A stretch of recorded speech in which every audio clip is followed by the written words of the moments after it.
falar hoje sobre punição. Nós começamos a nossa conversa lembrando de um episódio do livro Boa Nova de Humberto de Campos. O livro Boa Nova foi a primeira edição em 1941 e conta que Jesus estava terminando uma das suas pregações na praça pública e uma multidão se movimentava nas proximidades ali, grande alvoroço, grande movimentação, populares exaltados aos gritos, e uma mulher ofegante, cabelos desgrenhados, faces macilentas, assustada, chorosa, se aproximava dele com aquele olhar de súplica, pedindo proteção. Saía aquele olhar triste, né, em direção a Jesus. Os judeus ali aglomerados estavam assim exaltados, excitados, né? O ânimo geral ficava cada vez mais agitado, pedindo o apedrejamento daquela pecadora conforme as leis, né? Afinal, eles diziam, nós temos leis, né? Nossas antigas tradições indicam que esse é o caminho, esse é o correto, né? Conforme a lei. E Jesus, então, até por uma questão de desafio, né? Afinal ele se dizia o mestre, se dizia o Messias, o enviado, e foi solicitado então a ser um juiz dos costumes do povo, né? Costumes do povo, quando a gente pensa em costumes do povo, a gente pensa que nós já passamos por tantos costumes, tantas formas de costume, tantas coisas que antes a gente achava correto, estava na lei, e hoje a lei mudou e a gente acha outra forma correta. A única coisa que é imutável, que a lei que não muda nunca, é a lei de Deus, né? Mas ali eles se baseavam na lei de Deus, eles achavam que aqueles costumes estavam baseados também na lei de Deus. Deus mandava apedrejar. E então foi chamado ele para ser juiz dos costumes, né, do povo. Lembra que nós já tivemos leis, por exemplo, que a escravidão era coisa correta, legal, né? Ser dono de uma outra pessoa, matar, torturar, fazer o que quisesse. Era costume, né? Um costume de antigamente estava dentro da lei. E ele então foi solicitado. E com serenidade, com aquela paz que ele tinha e transmitia para as pessoas que estavam ao seu lado, disse aquela frase que nós guardamos sempre, né? Aquele que tiver sem pecado, que atire a primeira pedra. A Assembleia ficou meio inquietante, surpresa com aquela resposta, e as acusações deixaram de existir, morreram na boca dos exaltados. A multidão se concentrava agora para compreender a situação de cada um, a sua própria situação. E então o mestre começou a escrever na areia, e aos poucos o local foi ficando deserto. Apenas Jesus e alguns discípulos ali conservaram, tendo a mulher a ocultar as faces entre as mãos. Em dado momento, dado instante, o mestre ergueu o rosto em direção e perguntou infeliz: mulher, onde estão os seus juízes? E a mulher, a pecadora, respondia apenas com olhar, aquele olhar reconhecido. As lágrimas escorriam no misto de agradecimento, de alegria. E Jesus perguntou: ninguém te condenou? Também eu não te condeno. Vai e não peques mais. Aquela frase célebre que nós também já estudamos de muitas maneiras. Vá e não peques mais. A infeliz criatura retirou-se, experimentando uma sensação nova no espírito, né? Uma coisa diferente, uma alegria diferente dentro de si. A generosidade do Messias lhe iluminava o coração em claridades vivas que lhe banhava a alma toda. Ela se sentia uma outra pessoa. Mas enquanto ela se retirava, presa ainda em intensa alegria, aqueles poucos discípulos que ali ficaram não estavam muito conformados com aquela atitude. né? Alguns não conseguiam ocultar aquela estranheza do gesto de Jesus. Por que aquela mulher ela tinha uma vida censurável ao olhar de todos? Por que Jesus não condenou aquela mulher? Afinal, ela não se tratava de uma adúltera. E aí, então, e a gente vê a questão, né? A lei, né? A gente é muito muito bom em julgar, em apontar o dedo. E ainda tem uma lei que nos ajuda nesse sentido. Então, o fim daquela cena brutal do povo que pretendia lapidar a mulher infeliz na praça pública, Pedro, um dos discípulos que seguia o Senhor mais de perto, interrogou ele, perguntou, bem cauteloso, assim, zelosamente, mestre, desculpando os erros das mulheres que fogem ao ministério do lar, não estaremos oferecendo apoio à devassidão, ao crime? Nós não estaremos dizendo que o crime é uma postura correta, que a adúltera estava fazendo o que é certo? A gente não está apoiando o erro. Abrir os braços para esse espetáculo deprimente que acabamos de ver não será proteger o pecado. Foi a posição do Pedro naquele momento. Jesus então meditou e respondeu: Simão, seremos sempre julgados, sempre, uma palavrinha sempre, seremos sempre julgados pela medida que julgarmos os nossos semelhantes. E clamou ao apóstolo, já irritado, porque ele estava sendo contrariado nas suas posições, nas suas posturas, né, na sua interpretação. Compreendo que a caridade nos deve afastar do que juízes errôneos. Tem juiz que julga de forma incorreta. Mas, porventura, conseguiríamos viver sem discernir, né? Enxergar um episódio e ter uma certa clareza sobre o que é certo, o que é errado, até onde eu devo ir, o que eu devo discernir, né? Ter clareza sobre a questão, sobre a situação. Então, viver sem discernir é afinal, uma pecadora que foi trazida por apedrejamento, ela não vai, esse tipo de comportamento não vai, de repente, perturbar a tranquilidade de outras famílias. Ele não vai representar um modelo, um quadro, um mau exemplo para as crianças e para os jovens. Não será uma excitação à prática do mal, né? Nós estaremos motivando as pessoas a também agir daquela maneira. Aquelas interrogações eram duras, né? E geralmente quando a gente se vê numa situação, né, a gente sempre de defender uma ideia, ainda que aquela ideia seja uma ideia muito contrária, né, à moral, ao Evangelho do Cristo, a gente defende ela de uma forma assim muito veemente, né? Procura argumentos em cima dela. E foi o que o Pedro estava fazendo ali, né?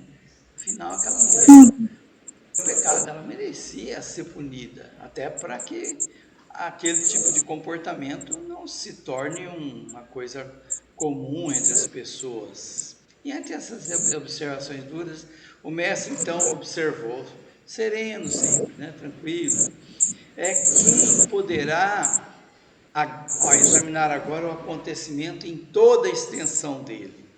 Sabemos por acaso quantas lágrimas terá vertido essa desventurada mulher até a queda no grande e fatal infortúnio? E quem terá dado a esse pobre coração feminino o primeiro impulso para o despenhador? Então ali ele estava lembrando que ela não pecou sozinho. É uma mulher pecadora, né? Cometeu adultério, mas ela adulterou sozinho. Deveria ter mais alguém envolvido nessa situação. E tem essa história dessa mulher, né? Até ela chegar a esse ponto, né? Quantas dúvidas, quantas crises, quanto choro, quantas lágrimas, né? Para que ela se quedasse a esse infortúnio e cometesse esse equívoco. Então, no livro Boa Nova, há uma espécie assim, de sequência dessa posição, dessa história, na voz de João. João também, que estava naquele grupo, aproximou-se do mestre e falou: mestre, por que não condenou a meretriz de vida infame? Vê que João até foi mais duro, até meretriz de vida infame, né? Já julgou e já até nominou ela. Por que você não condenou, né? Por que não condenou essa mulher? Jesus então fixou o olhar no discípulo, ainda calmo, bondoso, e respondeu: mas me apresenta razões em favor dessa condenação. Por que deveria ser condenada? Você sabe o motivo por que essa mulher se prostituiu? A gente não conhece a história das pessoas. Terá sofrido alguma vez a dureza das vicissitudes, das dificuldades que ela atravessou na sua vida? Ignora quantas necessidades ela pode ter passado, quantas tentações ela foi submetida, que no final ela acabou sucumbindo no caminho. Não sabe quantas vezes a família repudiou, os amigos, a sociedade, enfim, escárnio, pais, filhos, irmãos, mulheres mais felizes que olham com desdém, despreza. Quantas vezes ela não sofreu esse tipo de condenação? E agora nós então devemos agravar o sofrimento dela, agravar os padecimentos infernais dessa consciência que está sem rumo. Será que esse é o caminho? Mas João não se conformava, defendendo os princípios, mas está na lei, a lei antiga. Ela pecou e pela lei é justa a punição, mestre. Não está escrito ali na lei que os homens pagarão ceitil por ceitil seus próprios erros? O mestre sorriu, sem se perturbar, de novo, sereno, calmo e esclarecido. Ninguém pode contestar que ela tenha pecado. Realmente ela pecou, né? Mas quem de nós está irrepreensível à face da terra? Há sacerdotes da lei, há magistrados, há filósofos que prostituem suas almas por baixo preço. Contudo, eu ainda não vi nenhum acusado. De regra é assim, né? Condena o pobre, aquele maltrapilho, aquele que está em dificuldade, aquele que sofre os preconceitos e as discriminações de uma forma geral, mas é aquele engravatado, aquele que está no poder, pode cometer o erro que for. A gente vê isso o tempo todo, e hoje nós vemos, né?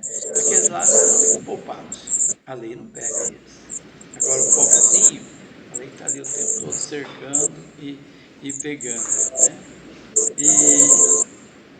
Então Jesus diz: ó, hipocrisia, né? Isso é hipocrisia.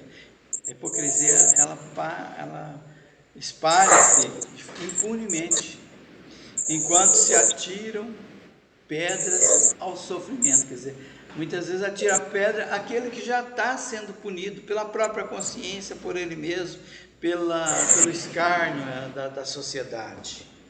João, o mundo está cheio de túmulos caiados. Lembrou de novo aquela passagem dos túmulos caiados.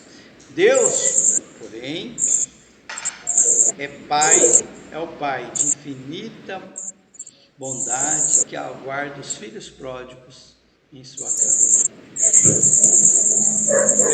Poderia desejar para a pecadora humilde tormento maior do que aquela que ela própria se condenou por tempo indeterminado?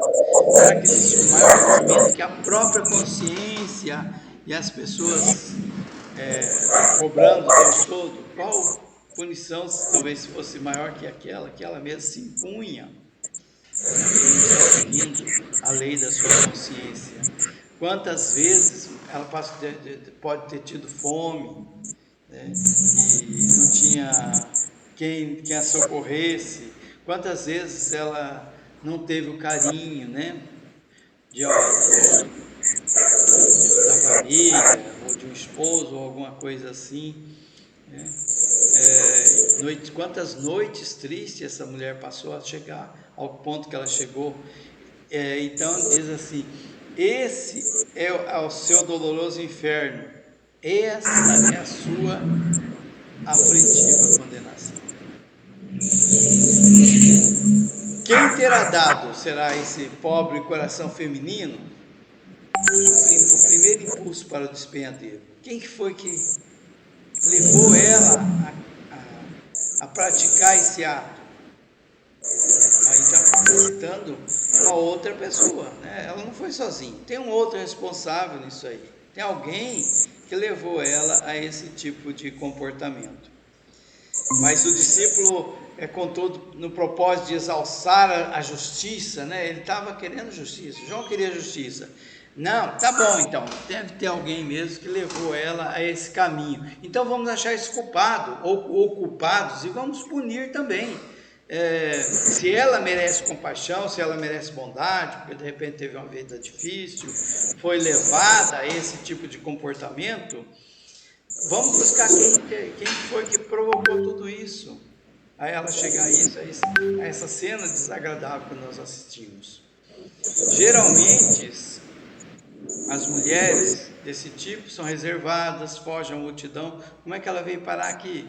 Que motivos essa infeliz foi trazida a esse clamor da praça? Jesus sorriu, calmo ainda, complacente, e tornou. Quem sabe essa pobrezinha não estaria buscando assistência, né? Buscando socorro. Aí João falou, então mais uma vez, né, ele ficou firme. Então, se ela não é culpada, o responsável tem que ser punido. Reintegrado. Eu sou contra a desordem, sou contra a gritaria que eu presenciei aqui. Estou assim convencido que a prisão, o cárcere e os açoites, usava-se açoites para punir, deveriam funcionar. Nesse ponto, então, tinha uma senhora ali por perto que estava ouvindo aquele debate, uma velha mendiga, se aproximou dos debatedores ali de Simão, Jesus, e Simão ouviu surpreendido, ela falando, se dirigindo a Jesus: Galileu bondoso, herdeiro de Deus, vitória dos nossos pais, graças a Deus, graças ao nosso poderoso Senhor. Ela estava agradecida. A mulher apedrejada, que ela seria apedrejada, é filha da minha irmã, paralítica e cega.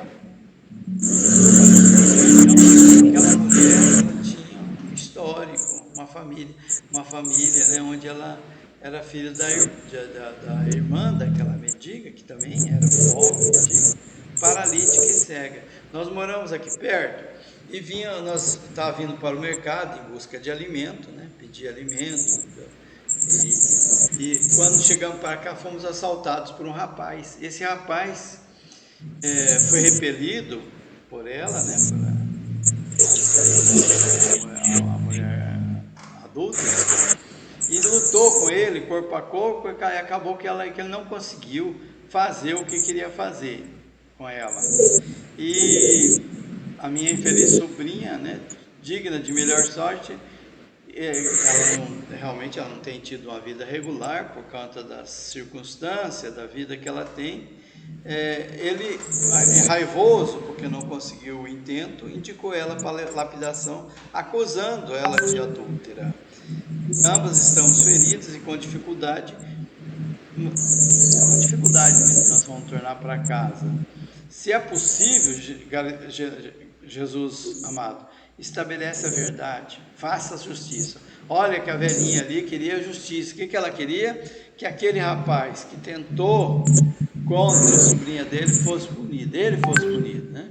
Então, sempre a busca, né, sempre em busca de punição.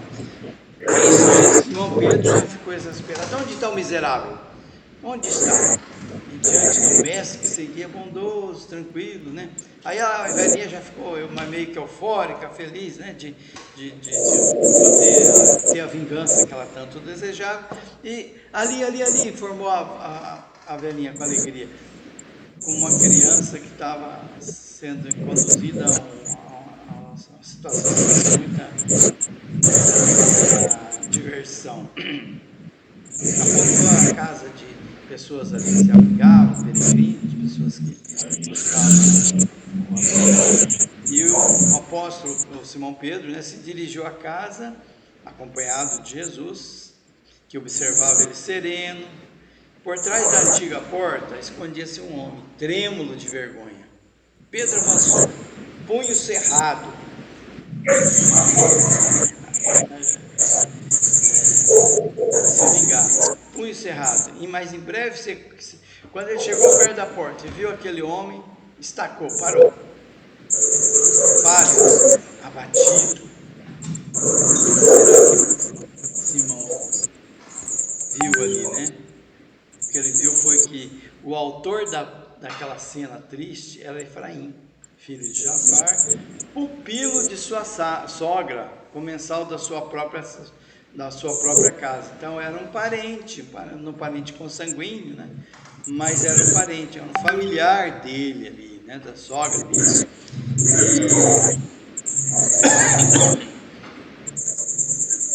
Eles seguiram até o Messias, né, com a piedosa atitude, mas Pedro bem reconhecia agora que o irmão adotivo da sua mulher guardava intenção diferente. Embora ele se dissesse o seguidor do Cristo, ele não era uma pessoa que estava ainda disposto às mudanças necessárias. Então, angustiado, de lágrimas, de cólera, de amargura, Simão então olhou para Jesus e, à maneira de uma criança, um menino assustado, necessitado de proteção, e bradou: Mestre, mestre, mestre, que fazer? Né? Agora ele caiu assim, né? O que eu vou fazer? É um familiar, o que eu posso fazer agora? Os punhos, né? Ele estava armado para agredir aquela pessoa, destacou. Jesus, porém, acolheu Simão Pedro amorosamente nos braços e disse: Pedro, não julguemos para não sermos julgados. Aprendamos, contudo, a discernir. Às vezes aquilo que a gente acha que está discernindo, nós estamos tecendo um julgamento grave, injusto, né? Deus é justo, nós não. Então, essa lição, ela nos leva a várias reflexões, né?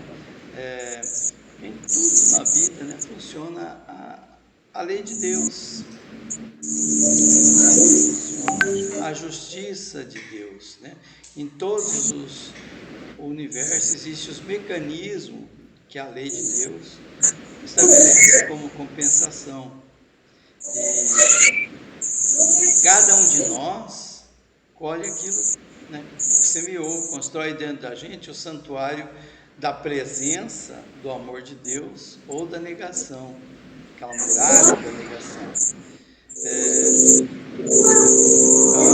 Só a luz de Deus, elas são eternas, e um dia todos os redutos do mal vão desaparecer, todos os redutos do mal cairão, para que Deus resplandeça em nós, o Espírito dos seus filhos. Então não é para ensinar outra coisa que está escrito na lei, que vós sois deuses, né? Todos somos filhos de Deus, todos somos deuses, dependendo da nossa situação, né, de decidir, de agir, né, na obra da criação. Então, ela até lembra, né? Porventura não sabe que a herança de um pai se divide entre os filhos em partes iguais, né? Deus é o nosso pai, e Ele nos traz essa qualidade, né, de podermos agir em nome dele, em muitas situações como ele. Então, Jesus disse essa palavra assim: vós sois deuses, né? Está em João 10:34, e disse mais: sede vós perfeitos, como é perfeito o vosso Pai que está nos céus. Mateus 5:45. E depois ainda em João 14, ele diz: vós podeis fazer o que eu faço e muito mais. Então, as criaturas que estão transviadas, não souberam, né, entrar na posse da herança, né, que Deus deixou, né? Não souberam pegar o quinhão divino, a parte que lhe cabe, e trocou essa parte por satisfação de caprichos, pelo desregramento, pelo abuso, na idolatria, no crime. Então muitos de nós, né, recebemos dádivas de Deus e utilizamos essas dádivas em prejuízo, em primeira mão, nós mesmos, né, e do próximo. Isso nos leva a pagar alto preço por essas decisões voluntárias. Assim, a Terra é uma escola de regeneração, né? uma vasta escola, onde todas as criaturas traem, né, a lei de Deus, elas vão se reabilitar, né? E a Terra é o campo, é a escola onde nós trabalhamos essa reabilitação. E como ela é tida sempre por muitos de nós, né, como um grande hospital, o pecado é a doença de todos cometendo erros, todos cometendo pecado. Agora o Evangelho é o remédio eficaz para que todos tenhamos a redenção e trilhamos um novo caminho. Por isso que não condeno, né, diz Jesus, não condeno o pecador para afastar do pecado. E em todas as situações, prefiro acreditar sempre no bem. Não condeno o pecador para afastar o pecado. Ele quer a salvação do pecador. Ele é contra o pecado, mas quer a salvação do pecador. Então, quando falou para o João assim, ó, quando você observar, João, os seres mais tristes, os seres mais sofridos, miseráveis, passando uma noite pesada de sombra e desolação, lembra-te da semente grosseira que encerra o germe divino e que um dia se elevará do seio da terra para o beijo da luz do sol. Lembra que todos somos semente, né? Um dia nós vamos crescer, vamos tornar uma árvore frondosa. João ficou admirado, né, das palavras de Jesus, observado os ensinamentos recebidos, e a história depois continua, né? A história de Jesus indo para Jerusalém, acompanhado de alguns discípulos que celebravam as festas tradicionais dos judeus, e lá chegando no sábado, sob o olhar crítico, julgador dos rigoristas da época, né, os doutores da lei, os fariseus, falou: ele está chegando um dia de sábado, ele está promovendo a cura em sábado, que é proibido pela lei. Então, a lei é a lei, né? Mas a lei de Deus está acima de qualquer lei. Por conta disso, os paralíticos, os leprosos, cercavam-se de Jesus e ele curava, ansiosos pelas